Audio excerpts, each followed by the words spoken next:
श्री वल्लभाधीश की जय हो। श्री गुसाई जी परम दयाल की जय हो। श्री गोकुलनाथ की जय हो।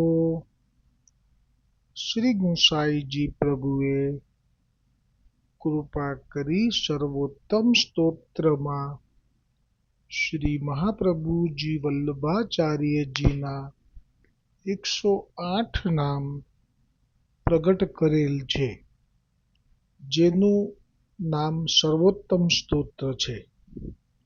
અન્ય સ્તોત્રના ઋષિ, દેવતા અને બીજ તે પ્રાકૃત ઋષિઓ છે, પરંતુ સર્વોત્તમ સ્તોત્રના ઋષિ સ્વયં અગ્નિકુમાર એટલે શ્રી ગુસાઈજી છે.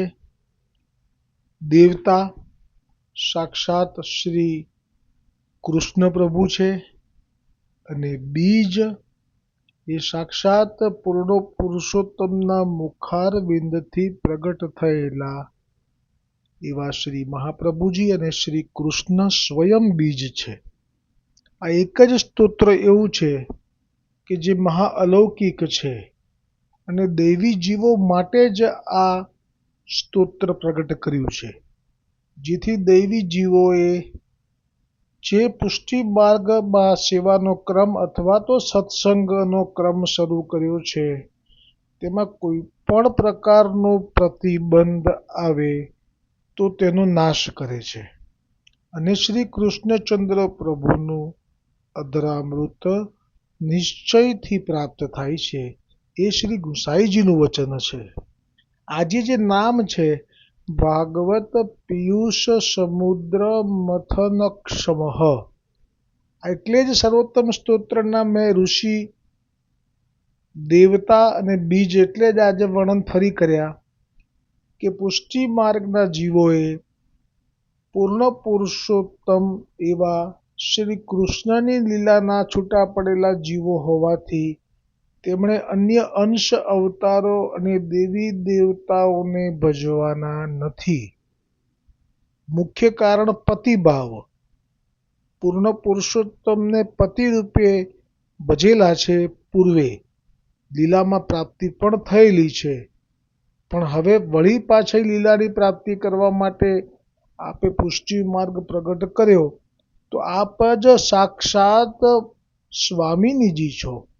એટલે જ આ જે ભગવદ પિયુષ સમુદ્ર મથનક્ષમઃ નામ છે, એમાં શ્રી ગોકુલનાથજી જ આપ સ્વયં કહેશે કે આ પુષ્ટિ લીલાનું મંથન કરવાનું સામર્થ્ય, એટલે કે દસમ સ્કંદમાં યુગલ લીલાનું મંથન કરવાનું સામર્થ્ય એ તો માત્ર જે મુખિયા છે પુષ્ટિ માર્ગના, એ સ્વામિનીજીમાં જ છે. એ જ સ્વામિનીજી જ્યારે આપ વલ્લભ થઈને પ્રગટ થાય છે અને પછી આપ જ્યારે મંથન કરે છે, ત્યારે જ આ નવનીત પ્રગટ થાય છે અને એના અધિકારીજનો પણ પુષ્ટિ જીવો જ છે. અને પુષ્ટિ જીવો સિવાય મર્યાદાનો અધિકાર ક્યાં સુધી છે, એ બધું જ વર્ણન આજે ગોકુલનાથજી કરશે. નામ 41મું ભાગવત પિયુષ સમુદ્ર મથનક્ષમઃ. श्री गोकुलनाथ जी कहे छे के या को अर्थ श्री गोकुलनाथ जी कहत है, जो श्री भागवत रूपी अमृत समुद्र ताके भीतर जो सार है, ताके काढ़ीवे के अर्थ जो समुद्र को मंथन करनो तीन में सामर्थ्य है, जो अमृत समुद्र श्री भागवत कैसे भयो. जो वैष्णव આજે હું વ્રજ ભાષામાં શ્રી ગોકુલનાથજીથી જ પ્રગટ થયેલી ટીકાનો લાભો બધાને મળે અને એનો જ રસ જુદો હોય. આપના જ થી પ્રગટ થયેલું આ વર્ણન એટલે હું એ જ લેતો હોઉં છું.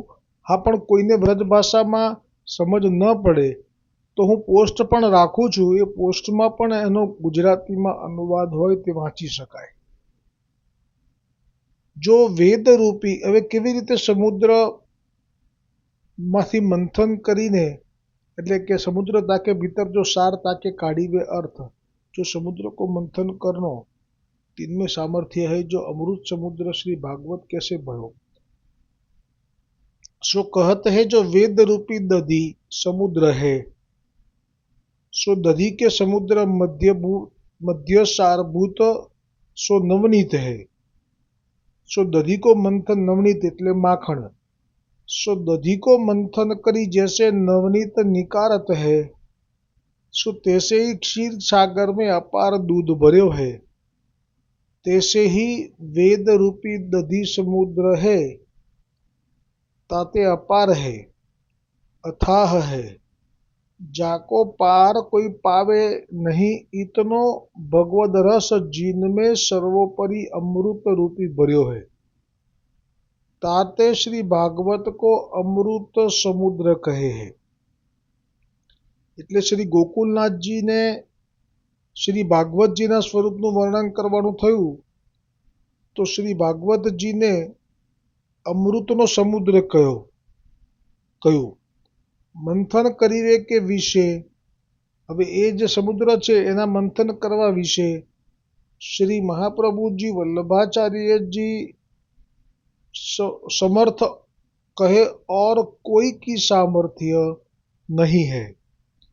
એટલે કે જે 5000 વર્ષ પહેલા આ ભાગવતજી જે મૂળ કહ્યું હતું નારાયણજીએ બ્રહ્માજીને, બ્રહ્માજીએ નારદ મુનિને, નારદ મુનિએ વ્યાસ મુનિને અને વ્યાસ મુનિએ સુખદેવજીને, તો આ સુખદેવજી સુધી જે ભાગવતજી આવ્યું અને સુખદેવજીએ પરીક્ષિતને સંભળાવ્યું, એ પરીક્ષિતને સંભળાવ્યું એથી પછી 5000 વર્ષનો સમય પસાર થઈ ગયો।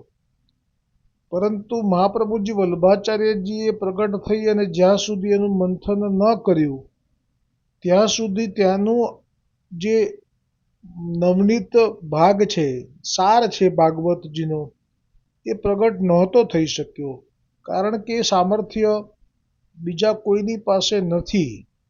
એનો ભાવ એવો થાય કે મહાપ્રભુજી આપ સાક્ષાત લીલામાં સ્વામિનીજી છે અને ભાગવતજીની જે દસમ સ્કંદની લીલા છે તેની અંદરનો જે સાર ભાગ છે એની ઉપર દ્રષ્ટિ અન્ય અનધિકારી જનોની જતી જ નથી। તેથી કરીને વલ્લભના પ્રાગટ્ય પછી જ તે નવનીત પ્રગટ થયું। જો હવે એ દ્રષ્ટાંત જે આપે છે કે કેમ સામર્થ્ય બીજા કોઈનું નથી, એની માટે પણ હવે આપે ગોકુલનાથજીને અત્યારે સ્મરણ થયું છે કે જે સમુદ્ર મંથન થયું હતું અને દેવતાઓ અને દૈત્યોએ જે રીતે કર્યું હતું એ આખી લીલાનું વર્ણન અત્યારે ગોકુલનાથજી કરી રહ્યા છે। કેમ કરી રહ્યા છે એ છેલ્લે સમજાશે। તો કે એને ઉપમા પણ આપવી પડે ને કે ભાઈ જે નામ છે કે ભાગવત પિયુષ સમુદ્ર મથનક્ષમઃ, એટલે જે આખું નામ છે ભાગવતજી વિશે પણ કહેવું પડે, પિયુષ વિશે પણ કહેશે, સમુદ્ર મથન ક્ષમ, એટલે હવે આ સમુદ્ર મથન ક્ષમ એટલે જેમ સમુદ્રનું મંથન કરીને 14 રત્નો પ્રગટ કર્યા હતા, એટલે એની ઉપમા આપવાની હવે અહીંયા ગોકુલનાથજીએ શરૂ કરી છે। આપ કહી રહ્યા છે કે જો સમુદ્ર રત્નમય હતો, એટલે કે 14 રત્નો સમુદ્રમાં તો હતા જ પણ કોઈને પણ દેખાતા ન હતા, આવું કહીને આપ કહેવા માંગે છે કે ભાગવતજી તો પ્રગટ જ હતું પણ 5000 વર્ષ પહેલાથી જ, જ્યારથી પરીક્ષિતને પ્રાપ્ત થયું ત્યારથી જ, પરંતુ જેમ આ સમુદ્રમાં 14 રત્નો છુપાયેલા હતા પણ તે ક્યારે પ્રગટ થઈ શક્યા કે જ્યારે દેવતાઓએ દૈત્યોએ મળીને ઠાકોરજીની કૃપા બળ પ્રમેય બળથી કેટલી બધી કૃપા કરી કે નીચે આપ કાચબો થયા અને ઉપર અજીત અવતાર રૂપે બિરાજ્યા બ્રહ્માંડનો ભાર લઈને, અને પછી વાસુકી સાપનું નેત્રું, એમ કરીને હવે આ મંથનનો લીલાનો જે દર્શન છે કરાવી રહ્યા છે કે 14 રત્નો સમુદ્રમાં હતા પણ મંથન કર્યા પહેલા તે પ્રગટ ન હતા, તેથી કોઈને ખબર નહોતી। जो रत्नमय तो હતો, પરંતુ સમુદ્ર को મંથન કરી કે પૃથક પ્રગટ કરે અરુ ખબર હું કાહू को नहीं હતી। जो समुद्र रत्न है तब श्री भगवान आप उद्यम किए अरु समुद्र को मंथन करी अमृताधिक रत्न, અમૃતને પણ રત્ન કીધું છે, 14 રત્નોમાંથી એક રત્ન, સૌથી સારામાં ઉત્તમ રત્ન એ અમૃત છે દેવતાઓ અને દૈત્યો માટે। અમૃતાધિક રત્ન પૃથક કિએ એટલે કે એમાંથી પ્રગટ કર્યું। तब आप विचार करी के श्री भगवान समुद्र मंथन को उद्यम किए देवता इंद्रादिक तथा दानव दैत्य इन सबन को एकत्र किए। तब समुद्र मंथन करीवे में रबाई चाहिए। रबाई એટલે રવૈયો તો બરાબર છે, હા એટલે રવૈયો જોઈએ। રવૈયો હોય તો દહીંનું માખણ માટે એને ગોળ ગોળ ફેરવવો પડે દહીંમાં એમ। અરુ નેજ चाहिए। નેજ એટલે દોરડું, એ રવૈયાને બાંધીને એક બાજુથી એક જણ ખેંચે, બીજી બાજુથી બીજું ખેંચે અને ગોળ ગોળ ફેરવવું પડે, એના માટે નેતરું એટલે દોરડું જોઈએ। સો સમુદ્ર કે મંથન માફિક चाहिए એટલે કે આવડા મોટા સમુદ્રને મથવાનો હોય તો એમાં પ્રમાણે જ પછી એનો રવૈયો પણ જોઈએ અને એનું નેતરું એટલે દોરડું પણ જોઈએ। તબ વાસુકી નાગ કો બુલાય અરુ સુમેરુ પર્વત કો મંગાય એટલે જે નેતરું છે એના માટે વાસુકી નાગને કહ્યું કે તને પણ અમે અમૃત આપીશું, એમ કરીને લાલચ આપીને એમને પણ બોલાયો। અને જે મંથન કરવા માટે રવૈયું છે એની જગ્યાએ સુમેરુ પર્વત લીધો, કેમ કે આ વિશાળ સમુદ્ર છે એટલે આખો સુમેરુ પર્વત જ ત્યાંથી મંગાવડાયો। તબ સુમેરુ કી તો રવાઈ દીની એને રવૈયો કર્યો। અરુ વાસુકી નાગ કી નેજ દોરી બનાય એટલે એને લપેટી લીધા અને એક દોરો, એક છેડો દેવતા એક છેડો દૈત્યોને આપ્યો। અરુ મંથન કરીવે કો દેવદાનવાદિક કો તત્પર કિએ। તબ મંથન કરીવે લગે સો આધાર પાયે નહીં। હવે સુમેરુ પર્વતને વાસુકીનું નેતરું કરીને બે જગ્યાએથી ખેંચવા તો લાગ્યા, પણ એ તો દરિયો તો ઊંડો હોય અને પર્વત તો હવે ડૂબવા લાગ્યો। મંથન હોઈ શક્યો નહીં। તબ ભગવાન આપ કુર્મ કચ્છપ રૂપ હોય નીચે બિરાજે। એ પર્વતની નીચે આપ બિરાજ્યા, પ્રગટ થયા। અરુ કોટી બ્રહ્માંડ ભારલે રવાઈ રૂપ પર્વત શિખર પર બિરાજે એટલે કે એનું બેલેન્સ જળવાવું જોઈએ, સંતુલન રહેવું જોઈએ, એટલે આપ ઉપર પણ બિરાજી ગયા। તબ સમુદ્ર કો મંથન ભયો તબ કારણ રૂપી 14 રત્ન પ્રગટ ભય। સો તામે અમૃત પ્રગટ ભયો સો દૈત્યાદિકને પાન કરબે કો છીન લીએ। तब श्री भगवान ने मोहिनी रूप धारण कियो। दैत्यादिक के पास ते अमृत ले देवता जो अपने भक्त तिनको पान करायो। આ એવી લીલા છે, એવી રીતે આપ કહી રહ્યા છે ગોકુલનાથજી કે જે અમૃતના અધિકારી હતા એ માત્ર ને માત્ર દેવતાઓ હતા, એટલે ભલે ને બધાએ સુલેહ કરીને બધાને મળે એવા ભાવથી જ એને મંથન કર્યું, પરંતુ એમાંથી અધિકારી તો દેવતાઓ હોવાથી ઠાકોરજીએ અનધિકારી એવા દૈત્યોને અમૃતનું ટીપું પણ આપ્યું નથી। એમ કરીને હવે આ ભાગવતમાં દસમ સ્કંદમાં જે માખણરૂપી સારરૂપી જે લીલા છે ગોપીજનોની, એવા પણ એવું જ કહેવા માગે છે આપ કે એ પણ અધિકારી ગોપીજનો દૈવીજનો સિવાય એમાં કોઈનો પણ પ્રવેશ થઈ શકતો નથી। देवता जो अपने भक्त तिनको पान कराए और वारुणी दैत्यादिक को पान कराए, क्यों जो अमृत देवता के लिए प्रकट किए हैं। अमृत के अधिकारी तो देवता है और वारुणी के अधिकारी दैत्यादिक है। ताते वारुणी दैत्यादिक को पान कराए और अमृत देवता को पान कराए। जैसे देवता अमृत रस के अधिकारी है तैसे ही હવે આવ્યું ને પ્રમાણ એની ઉપમા, ભક્તિ રસ અમૃત સમુદ્ર તાકે પાન કરતા તો अधिकारी प्रभु के भक्तजन है। तैसे श्री भागवत तो अमृत रस को समुद्र है। હવે ભાગવતની સરખામણી શરૂ થઈ. તાકે શ્રવણ પાન કરતા તો ભક્તજન હૈ. ભાગવતના અધિકારી તો ભક્તજનો છે, જે ભજતા આયા છે જન્મોથી પ્રભુને. હજી છૂટા નથી પાડ્યા, મર્યાદાને પુષ્ટિને હવે પાડશે. अब श्री भागवत में भगवत चरित्र रूपी अमृत भर्यो है। सो भागवत में भगवत चरित्र दो ही प्रकार के वर्णन किए हैं. આ એવી લીલા છે કે સમુદ્ર મંથનમાં તો સીધું ને સટ હતું કે અમૃત, અને એ અમૃત એ દેવતાઓને પ્રાપ્ત થયું. એક જ લીલામાં એક જ વાક્યમાં થઈ શકે વર્ણન. પણ હવે જો આ ભેદ શરૂ થયો, આ જે અમૃત છે ભાગવતને મથવાથી, એ અમૃતના પાછા બે પ્રકાર છે. એટલે કે એક જ પ્રકારનું અમૃત નથી પ્રગટ થયું, પણ બે પ્રકારનું અમૃત પ્રગટ થયું છે. આ બે પ્રકાર હવે ગોકુલનાથજી આપ કૃપા કરીને અહીંયા વર્ણન કરતા કહે છે कि दो ही प्रकार के वर्णन किए हैं भागवत जी में भगवद चरित्र के. सो दो ही प्रकार कौन कौन से? जो एक तो मर्यादा पुरुषोत्तम की लीला चरित्र अमृत रस रूप, अरु दूसरो पुष्टि लीला चरित्र अमृत रस रूप. सो तो पूर्ण पुरुषोत्तम श्री कृष्ण चरित्र यह दो प्रकार के अमृत रस श्री भागवत में है.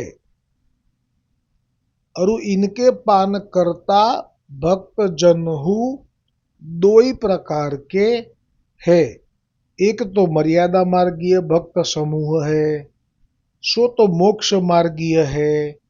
और दूसरे पुष्टि मार्गीय भक्त समूह है, सो तो नित्य लीला संबंधी है. सो श्री रामचंद्र जी आदि 10 अवतार तथा 24 भागवत अवतार के चरित्र सो श्री भागवत में निरूपण किए हैं. सो तो मर्यादा मार्गीय भक्त श्रवण पान करी के मोक्षादिक के अधिकारी है. और पुष्टि पूर्ण पुरुषोत्तम श्री कृष्णचंद्र है. इनके चरित्र श्री पूर्ण पुरुषोत्तम की लीला संबंधी पुष्टि भक्ति है, सो श्रवण पान के अधिकारी है. આ પ્રમાણે મહાપ્રભુજી વલ્ભાચાર્યજીએ જ્યારે ભાગવતજીના વિશે ટીકા લખવાનો સંકલ્પ કર્યો, એ ટીકા એ ગ્રંથનું નામ છે શ્રી સુબોધિનીજી.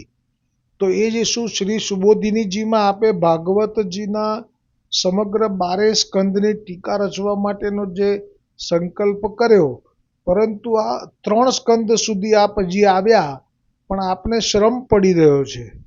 કેમ કે આપ સ્વામિનીજી સ્વયં અને પુષ્ટિ માર્ગના મુખિયા છે.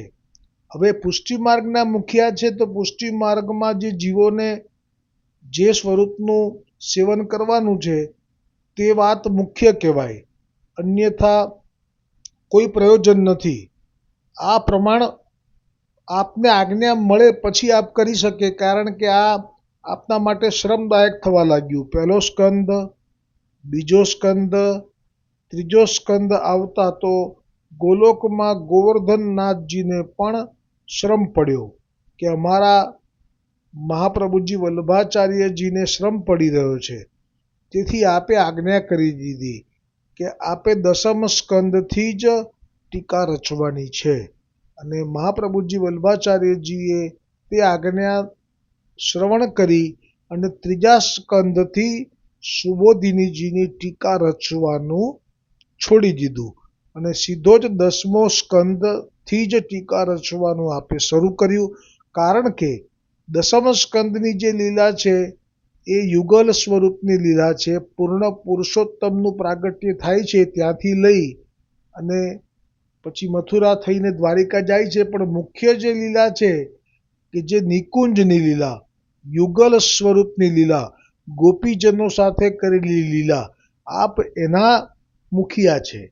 આપ સાક્ષાત સ્વામિનીજી છે, અને આપે એ જ લીલાનો પ્રચાર પ્રસાર કરવો છે. કેમ કે આપના લીલા કરી ગયા પછી વૈષ્ણવોને જ્યાં સુધી ભૂતલ પર બિરાજે વૈષ્ણવો લીલા પ્રાપ્તિ કરવામાં જેટલો સમય બાકી છે એમાં એ અનુસંધાન કરી શકે કે જે એમનો પણ અનુભવ છે.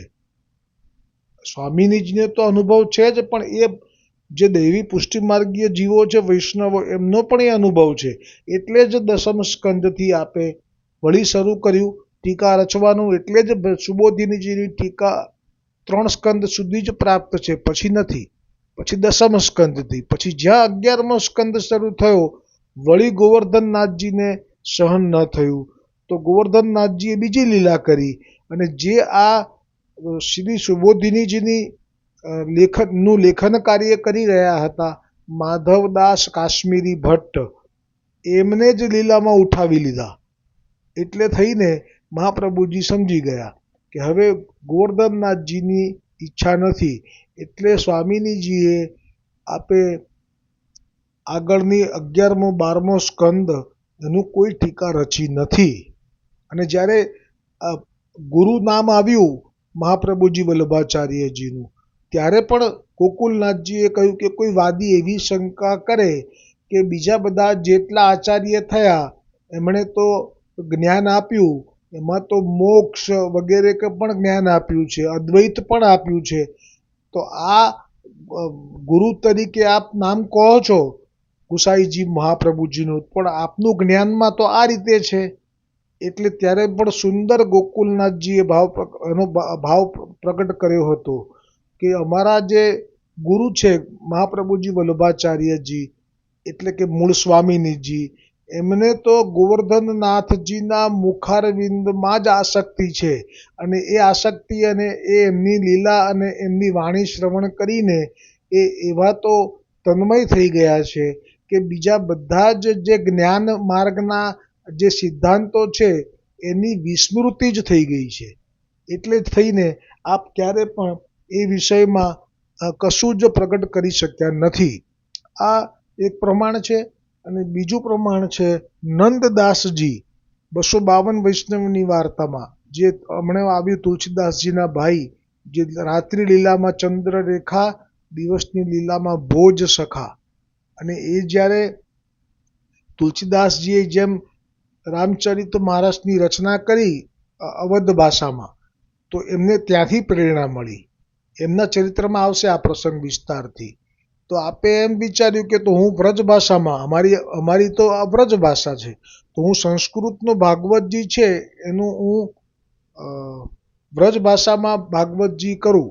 તો એમની પાસે પણ એવી કળા હતી કે એમણે કાવ્યો વગેરે દ્વારા સુંદર ભાગવતજીના 12 સ્કંદ પ્રગટ કર્યાની સાથે સૌ લોકો વ્રજ ભાષામાં આ કથા કરવા લાગ્યા. તો પંડિતો વ્રજ ભાષાના લોકોને ત્યાં ટોળા વળવા લાગ્યા અને જે પંડિતો સંસ્કૃતમાં કરતા ત્યાં કોઈ ન આવતું. એટલે એ બધા દીન થયા, એમની આવક બંધ થઈ. એટલે ગુસાઈજીને વિનંતી કરી કે આપ દીનદયાલ છો, અમે દીન થઈને આવ્યા છીએ. નંદદાસજીની આ ભાગવતજીને કારણે અમને તો કોઈ પૂછતું પણ નથી.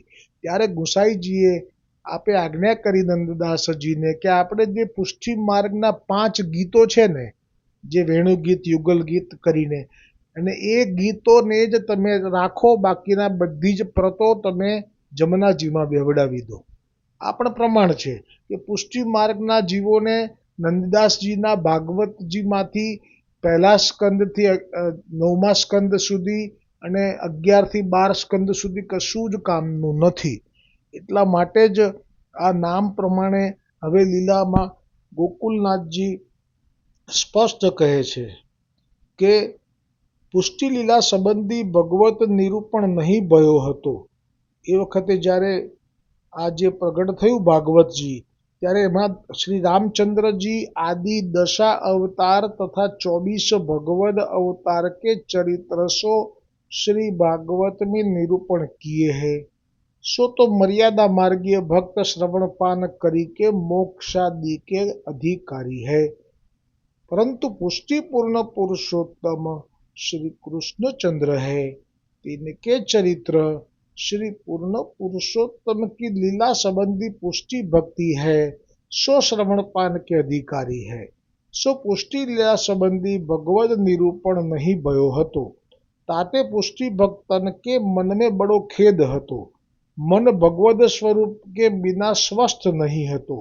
भक्तन के ताप दूर करण के अर्थ श्री पूर्ण पुरुषोत्तम के मुखारविंद रूप श्री महाप्रभु जी वल्लभाचार्य जी आप प्रकट भये है। सो पुष्टि रस को श्री महाप्रभु जी बिना श्री भागवत में ते प्रकट करी पृथक वर्णन करीवे को और कोई सामर्थ्यवान नहीं जो वर्णन करी पृथक बतावे। ताते वेद को सार तो श्री भागवत है, अमृत रस समुद्र है। अरु अमृत रस रूपी श्री भागवत ताको मंथन करी श्री महाप्रभु जी वल्लभाचार्य जी कहा सार निकारे है। सो सब कहत है जो श्री भागवत में श्री पूर्ण पुरुषोत्तम की परम रहस्य पुष्टि लीला जो गोपी जन सो भई सो पुष्टि लीला प्रकट करी विस्तार करी प्रकट किए है सारभूत सो और हु आगे श्री गोसाई जी महाप्रभु जी को नाम कहत है। तत्सार भूतरास स्त्री भाव पुरित विग्रह आ नाम ઉપર ટીકા ગોકુલનાથજી રચિત આવતી કાલે આવશે।